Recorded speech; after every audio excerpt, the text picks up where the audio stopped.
So, William, just a couple of quick questions before you speak to us. Just wanted to ask you, first of all, I read C.S. Lewis's biography, or a biography of C.S. Lewis, and it talked about him as a wartime apologist, that he actually rose to that role during the Second World War and sort of spoke out to the anxieties in Britain at the time.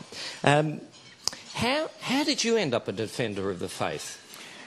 I come from a non-Christian family, not even a church-going family. So when I became a Christian, my third year in high school, I was immediately involved in having to explain to my non-Christian brother and friends why I had made this radical step. And so right from the very beginning, I was involved in giving reasons for faith. But then as I went to Wheaton College, which is a Christian liberal arts university, my interest in integrating faith and learning deepened. And I came to see that as a Christian, you don't have to put your brains in one pocket and your faith in the other pocket and never let them see the light of day at the same time. But rather, as a Christian, you can have a Christian world and life view. And it was there that I was captured by this vision of presenting the gospel in the context of giving a defense of the Christian world and life view. Okay, now obviously this is not easy at times. So you've just done a debate in Brisbane with Lawrence Krauss, famous atheist, and is he a physicist or a... He is a physicist. He's a particle physicist. He studies the fundamental particles that make up the material world. So how do you find those sorts of debates, and how do you look after yourself in that sort of public this was setting? supposed to be a dialogue and not a debate. It was supposed to be a conversation about, has science buried God? And this was an event sponsored by the City Bible Forum in Brisbane. And it was held in the City Hall. We had, I think, 1,700 people come out that evening. The place was absolutely sold out. But, and it was moderated by a representative from the ABC television network. Scott, yes. And Scott introduced the event in a very congenial way, that there's no reason to see science and religion as in opposition to each other. We can talk together and mutually explore these questions. And then Professor Krauss got up and he launched into the most vicious, vitriolic attack upon both God and upon me personally. Wow. So it turned out to be more like gladiatorial combat than a conversation. It was a remarkable evening. All right, now I'm just thinking that we're recording the event tonight, so we'll take that little bit out, Chris. Oh, I've already said that publicly. I mean, it was a barroom brawl. Now, we've got a little quiz question to go here. It's actually from your book, Hard Questions, Real Answers. Now, in that book, you lament the fact that Christians, in particular, the wider population is ignorant of their history, events, famous things that have happened. They just are quite specialised often in what their knowledge, and even more so in the Christian world. So, here's the question according to the survey. I don't know whether you did this survey, but you certainly quote this survey. According to one survey's response, what was the name of Noah's wife? Would anyone like to have a go? Over here? Oh, you've read the book. Give the man a show bag. There's one left. You can just pick it up on your way out. All right. Now, how can workers defend the faith when they don't have a lot of discretionary time? So I'm thinking, you're in the lift and somebody turns to you and they say, "Oh, I heard that there was this big debate in Brisbane on the weekend with Lawrence Krauss, that you've only got 4 floors." We don't always have the luxury, if we're a worker, of being able to go into a cosmological argument. So. Right. I like what the American apologist Greg Koukl says. He says, oftentimes the most you can do is just put a stone in someone's shoe. and let them then work through that shoe or that stone in the shoe. Let it bother them a little bit until you have a chance to talk again, and then you can advance the argument or the case. But just try to put a stone in his shoe, maybe that first time you check. That's very helpful, especially if we're in long-term relationships with people on the office floor of that. All right, now a lighter question, just so people know that you're just not a great big vat of philosophy. What do you do in your spare time? Like, what do you do to have fun? Well, I do a couple of things. One, I enjoy gardening. Every Saturday, I'm out in the gardening pulling weeds. I take my frustrations out on the weeds, yanking them out. It really You don't relieves call them stress. Lawrence Krauss or anything like that? We'll delete that part of the recording. I also enjoy ballroom dancing. Okay. Yes. With Jan? Yes, of course. Now, that's not to say I'm very good at it. Okay. But I really enjoy it. Okay, great. And in particular, any particular type of ballroom dancing? Well, I really like tango. Okay.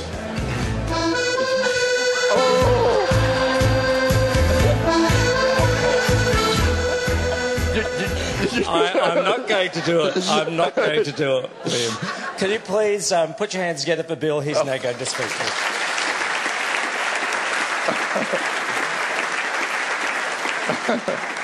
Thank you very much. Well, I really am grateful to the City Bible Forum for having the vision to sponsor a series of dialogues like the 3 that I'm doing with Lawrence Krauss in Brisbane and Sydney and Melbourne. I think this is a tremendous way of showing in the public arena that Christians have nothing to fear from the toughest critics of Christianity that are out there today, but that the Christian faith can stand intellectually head and shoulders above any other opposing philosophy or ism. And so I'm very, very grateful for your bringing Jan and me to Australia to be involved in these dialogues, and I'm glad to share this evening with you as well. I was asked to share some thoughts this evening on helping Christians to become everyday apologists. The Bible commands us always be ready to give a defense to anyone who asks you the reason for the hope that is in you. And so every Christian is to have an apologetic case or defense ready to give when called upon to do so. So how can we help equip Christians to be everyday apologists? Well, let me make 4 suggestions. Number 1, we need to teach them logic. We need to teach them logic.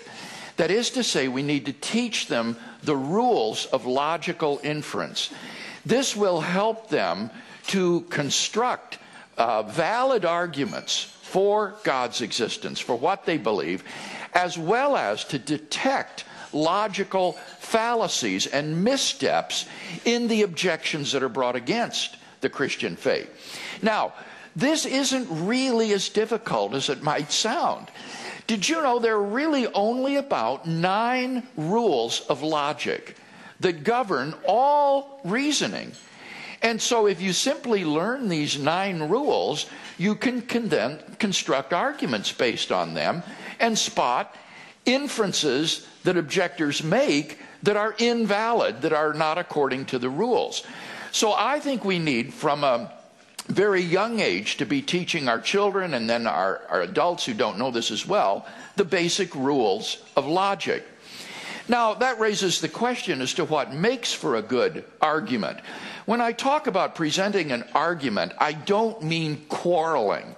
We should never quarrel or fight with an unbeliever.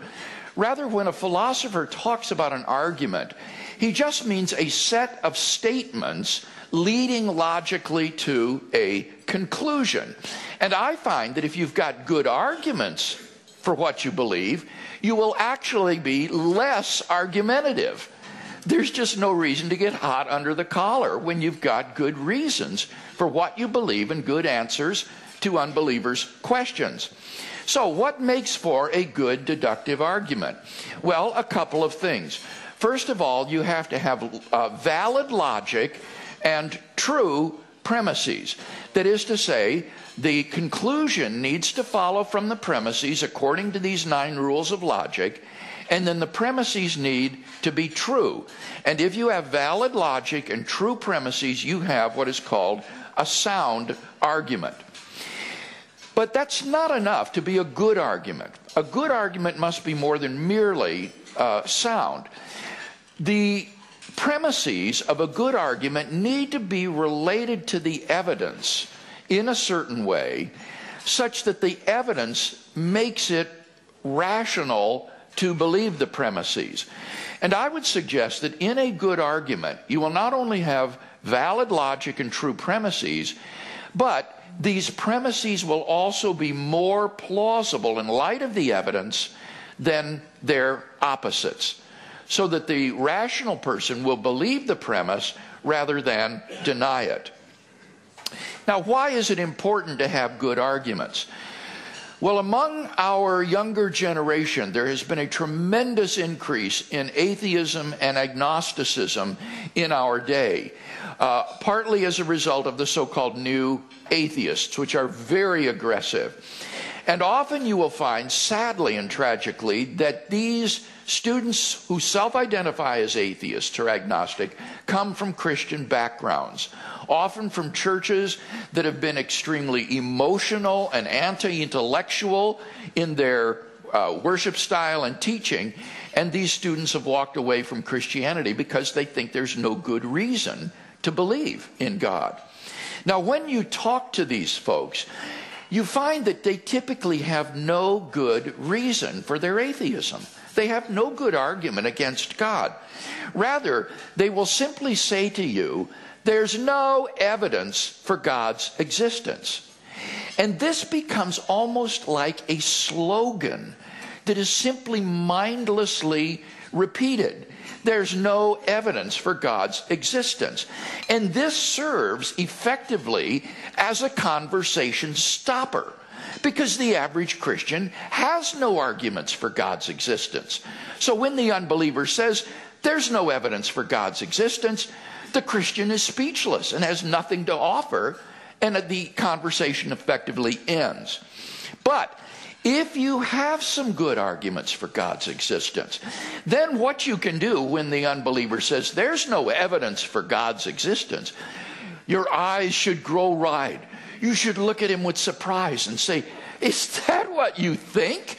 Why, I can think of at least 5 arguments for God's existence. And then he's got to say, yeah, like what? And then you're off and running. So that rather than a conversation stopper, it becomes a conversation starter. Now, some people will say, oh, you can't argue someone into the kingdom of God. But where do these folks get the idea that when you present arguments for God, that you're working apart from or against the Holy Spirit? When we give arguments and evidences for God, we are trusting the Holy Spirit to use those arguments and evidence to open the minds of the unbeliever to his drawing and convicting power. I find that often the arguments will not be the reason that a person comes to believe in God, but what the arguments do accomplish is they give the unbeliever the intellectual permission to believe when his heart is moved. Because he thinks that good arguments exist for the existence of God, he can follow his heart when the Holy Spirit moves him to believe in Christ and the gospel, because he knows that he does not commit intellectual suicide in so doing. And the result of this is changed lives. Every week we get emails coming into our website at reasonablefaith.org of people who have come to Christ through these arguments, or who have come back to Christ after having walked away from Christian faith. Now, what are some of these arguments then for God's existence that I think we need to teach them? Well, you can find these arguments described in some detail in my books On Guard and Reasonable Faith. But they would include things like the cosmological argument, This is a very simple argument that every one of us can memorize. It goes like this. If the universe began to exist, then the universe has a cause of its existence. Something can't just come into being from nothing. So if the universe began to exist, the universe has a cause of its existence. 2, the universe began to exist. And here you can show or share philosophical arguments and scientific evidence that the universe is not eternal in the past, but had an absolute beginning about 13.7 billion years ago in this cataclysmic event called the Big Bang. So that mainstream science supports this premise that the universe began to exist. And from what follows from that is that therefore the universe has a cause. That is to say, there is an uncaused, beginningless, transcendent being beyond space, beyond time, who is therefore immaterial, enormously powerful, and has brought the universe into being. And that sounds something like God, doesn't it? Another argument that you can share is the argument for design. And the argument as I formulate it doesn't appeal to biological examples of design, but rather to the fine-tuning of the initial conditions of the universe, which were present right from the beginning in the Big Bang. And in that way, you do an end run around this whole emotionally poisoned debate over creation evolution by showing that the initial conditions of the universe were fine-tuned for intelligent life. You show that life couldn't even evolve unless the universe were fine-tuned to an incomprehensible precision for the evolution and existence of intelligent life. So you can argue in the following way. Premise 1, the fine-tuning of the universe is due to either physical necessity, chance, or design. Premise 2 is the universe is not due to physical necessity or chance. And in my published work, I share arguments against both of those alternatives, from which it follows 3, therefore it is due to design. So this is a good design argument for a cosmic intelligence who has designed the universe and given the laws of nature their particular form. Now, neither of these first 2 arguments says anything about the moral character of the creator and designer. For all we know from these arguments, he could be an absolute stinker. But the third argument, the moral argument, tells us something about the character of this being. And this argument can be formulated in the following way. Premise 1, objective moral values and duties exist. That is to say, in moral experience, we apprehend a realm of moral values and duties that impose themselves upon us as objectively binding and true. For example, we all recognize that it's wrong to walk into an elementary school with an automatic weapon and to shoot little boys and girls and their teachers. Premise 2, if God did not exist, objective moral values would not exist. Many atheists as well as theists agree with this premise. If there is no God to serve as the transcendent anchor point for objective moral values and duties, then moral values and duties are just the byproducts of biological evolution and social conditioning. And they have no objective validity. They're purely subjective.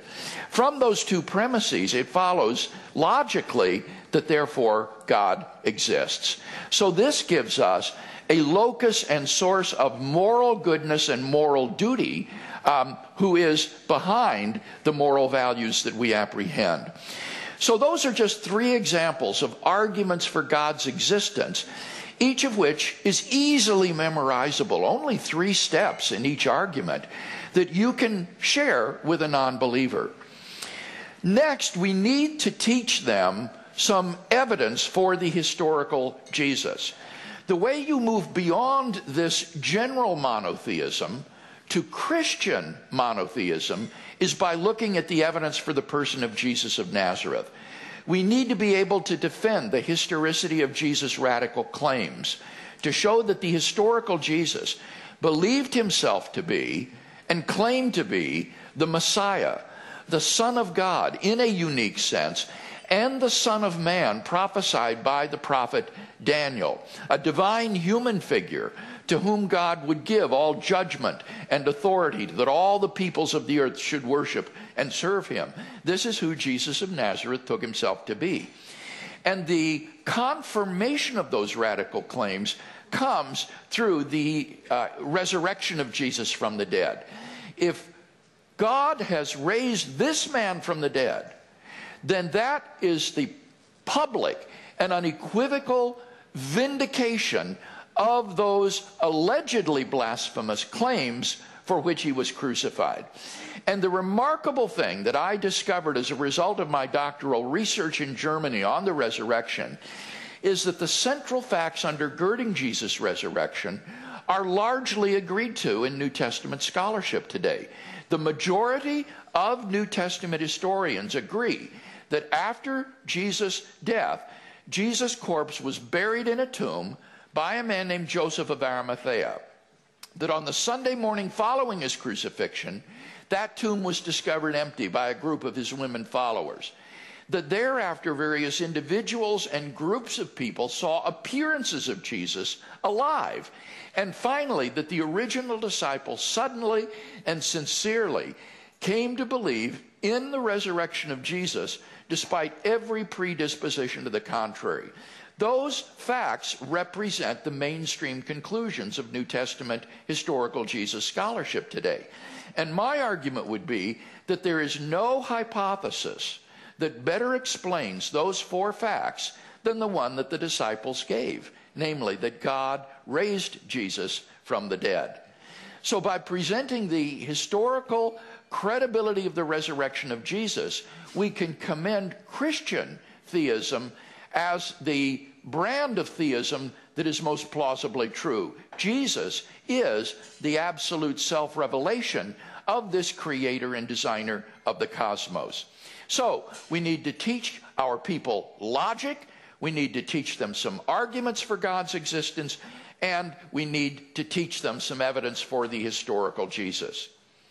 And then I think finally we need to teach them to share the arguments simply and effectively. I would encourage you to simply have a list of the arguments memorized. I found that often in dealing with unbelievers, you don't even need to explain the arguments. All you need to do is list them. For example, if you say, I can think of 5 arguments for God's existence, and the unbeliever says, yeah, like what? You can say, well, God is the best explanation for the origin of the universe. God is the best explanation of the fine-tuning of the universe for intelligent life. God is the best explanation of the existence of objective moral values and duties in the world. God is the best explanation of the historical evidence for the resurrection of Jesus, and God can be personally known and experienced. And I found that very often just listing them is enough to make the unbeliever sit back and say, yeah, I guess I really have to take this seriously. Now, if he does want to talk about any of them, I would encourage you to memorize the premises of those arguments and be able to write them out on a piece of paper or a napkin. If the universe began to exist, the universe has a cause. 2, the universe began to exist, therefore the universe has a cause. Any of you can do that. A junior high school student can memorize these arguments and share them. So it's not difficult. Finally, I would encourage you to have some awareness of the evidence for these premises. Read a book like On Guard, for example, and at least familiarize yourself with some of the evidence for those premises. And then when you're sharing with an unbeliever, be ready to refer to a book for further discussion if you find that you get out of your depth. You can always say, I don't know the answer to that question, but I'd be happy to refer you to a book where you can read more about this if you're interested. Never forget, finally, that our goal is ultimately to win people, not arguments. Don't let presenting arguments distract you from our primary goal of sharing the gospel. And so, in conclusion then, those would be the 4 things that I think we need to do to train people to be everyday apologists. Teach them logic, teach them some arguments for God's existence, teach them some historical evidence for Jesus, and finally teach them to share these arguments effectively.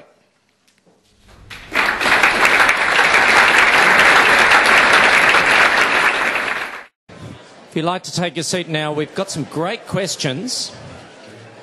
Now, there were so many questions that Karen and I have got headaches trying to decipher them all. So we've actually tried to group them together, and if we haven't asked you a question, I'm sorry, but we've got 10 minutes and we're going to try and get through these. So, here we go. Bill, apart from the Bible, what has been the most influential book in your life? I think this is trying to think, what could you give somebody? I think for me, it would probably be Alvin Plantinga's book, The Nature of Necessity. Plantinga was the spearhead of the contemporary renaissance of Christian philosophy in our day.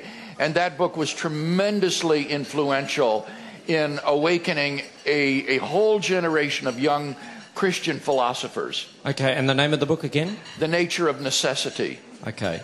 Next question. The question is, what are the 9 rules of logic? I think they're thinking... What are they? What are they? Yes, but you gave us some of them, but... Well, I didn't actually name any of them, but it would be things like modus ponens, modus tollens, disjunctive syllogism, conjunction, simplification. Those are the names of them. But what they would be things like this. If you have... Let these letters stand for sentences. If P, that's one sentence, implies Q, that would be another sentence. If P implies Q... and P, therefore Q. That would be one rule of inference. So, for example, if it is Sunday, the library is closed. It is Sunday. What follows logically from that? The library is closed. And that follows by the rule called modus ponens. And are those rules in your... which book? Those are in Philosophical Foundations for a Christian Worldview, which is a kind of Christian introduction to philosophy, chapter 2. Your book? Mine and J.P. Moreland's, the co-author. Okay. Next question. We have, if whatever begins to exist has a cause, what caused God? God never began to exist, and therefore God doesn't need a cause. Okay. There you go. Why should something exist rather than nothing, i.e., why God and the universe rather than no God and no universe? And they've said on the end, and I need something better than the ontological argument. In order to explain why anything exists rather than nothing, you need to have something that is metaphysically necessary in its existence. That is to say, its non-existence is impossible. If everything is contingent, that is to say, it could have failed to exist, then you will never have an explanation for why there is anything rather than nothing. There has to be a metaphysically necessary being, which is the stopping point for this regress of explanations as to why something exists. And I would argue that that being is God. Okay. All right, next one. What is the best approach when... well, I'll just fill in the question. What is the best approach with Muslims? Talking to Muslims. I think in evangelizing Muslims, we focus upon the person of Jesus. Do not attack the person and character of Muhammad. That only gets their back up. I don't see any reason to attack the Quran. That makes them defensive. Focus is on the question, who is Jesus? Whom did he claim to be? And I love to share with Muslims the claims of Christ out of the New Testament. Witnessing to a Muslim is very, very much like witnessing to a Jehovah's Witness, because they accept the Gospels, so just point them to these sayings of Jesus that imply his divinity or deity. And a wonderful passage to do this is the parable of the vineyard in Mark, where, remember, the owner of the vineyard, after sending all the prophets, says, I have one left to send, my only beloved son. They will listen to my son.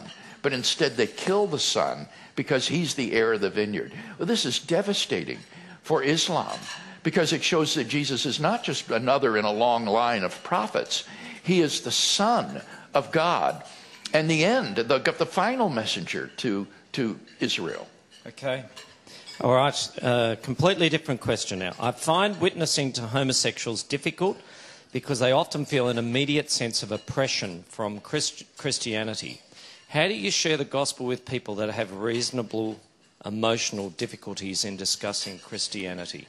Yeah, I don't know the answer to that question. I would simply try to focus on the objective evidence and say that if God does exist and is the source of our moral values and duties, then we need to do what he says. And so the question is there good evidence for the existence of God? And just focus on the evidence and not on trying to condemn them or their lifestyle or things of that sort. Okay. And what about the evidence for Old Testament history? So you talked about New Testament resurrection. Dawkins says there is none or very little evidence for Old Testament history. My strategy in evangelism is to defend what C.S. Lewis called mere Christianity. That is to say, the central teachings that are affirmed by all the confessions of Christendom. And I think that that focuses upon two truths: the existence of God and his self-revelation in Jesus of Nazareth. So I don't argue with a non-believer about Old Testament history. It's irrelevant. If God exists and has decisively revealed himself in Jesus, then Christianity is true. And questions of historical reliability of the Old Testament, biblical inerrancy, those are in-house debates among believers. There's no reason to argue with an unbeliever about those kinds of things. We need to get them to first believe that God exists and then that he has revealed himself in Jesus. Okay. And the question I tend to come across with my colleagues are less around God's existence scientifically and more to do with God's existence ethically. Questions like, if God exists, why do bad things happen? Any tips for responding to these sorts of questions? This is a problem that is so existentially loaded that to give a soundbite now would do a disservice to the seriousness of that question. So let me simply refer you to places where I've discussed it at length. In my book called Hard Questions, Real Answers, there are 2 chapters where I really wrestle honestly with this problem of innocent suffering in the world. Or you could look again in Philosophical Foundations for a Christian Worldview, which has a long chapter on the problem of suffering. The bottom line is that I do not think that the suffering in the world makes it either improbable or impossible that an all-good and all-powerful God exists. Okay. Now, I've got one. I'm going to sneak one in here. We're supposedly living in an age of postmodernism where people don't believe in truth. Right. They're all relative about truth. So how can we defend the gospel if we're coming up against that, particularly with the younger generation? I think that it's a myth that we live in a postmodern culture. This is a myth which is perpetrated in our churches by misguided youth pastors. Nobody is a postmodernist when it comes to reading the labels on a bottle of aspirin and a box of rat poison. If you got a headache, you better believe that texts have objective meaning. So when you talk to folks, what they're pluralistic and relativistic about is not science, technology, and medicine. It's religion and ethics. But that's not postmodernism. That's modernism. That's old-line verificationism, which says if you can't verify it by your 5 senses, then it's just a matter of emotive expression or personal taste. So we live in a culture which remains deeply modernist at heart, and therefore we need to approach the truth of the Christian faith not merely by sharing our narrative, but rather by using the best arguments of logic and evidence to defend the objective truth of Christianity. Okay, now you did use an example this morning of somebody in the business world who was able to convey a theological idea through their work. Yes. So could you share that? I was communicating to the pastors today not to be afraid to teach their congregants theological terms. And the illustration I gave was when I was talking to an insurance agent once about Christ's substitutionary death for our sin. And he said, "Oh yeah, that's imputation." And I was shocked. I said, "How do you know this theological term?" And he said, oh, we use imputation all the time in the insurance industry. He said, I can write a car policy such that if somebody drives your car and gets in an automobile accident, the responsibility for the accident will be imputed to you, even though you weren't driving the car. He says, we use imputation all the time. So it underscored for me the fact that we, as pastors, shouldn't be apologetic about sharing with our congregants theological concepts and terms. If insurance agents can master them, you can master them. All right, one last question here from someone. They are asking, have the counter-arguments to Christian faith ever made you question elements of your own beliefs, especially given that you're a public figure defending the faith? Yes, I think that, for example, as I shared today, the hiddenness of God is a powerful argument for the other side. That if God existed, why does he seem so silent sometimes, so hidden? This is a sort of version of the problem of suffering and evil. And I've tried to wrestle with this and give good responses to it.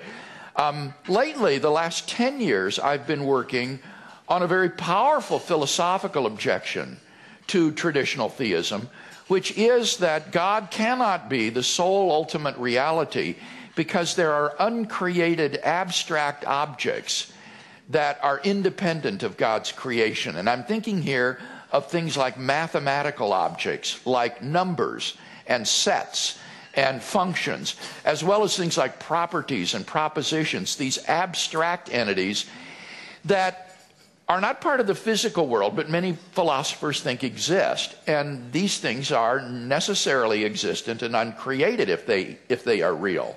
And so my current research project is to meet the challenge of this philosophy. It's called Platonism.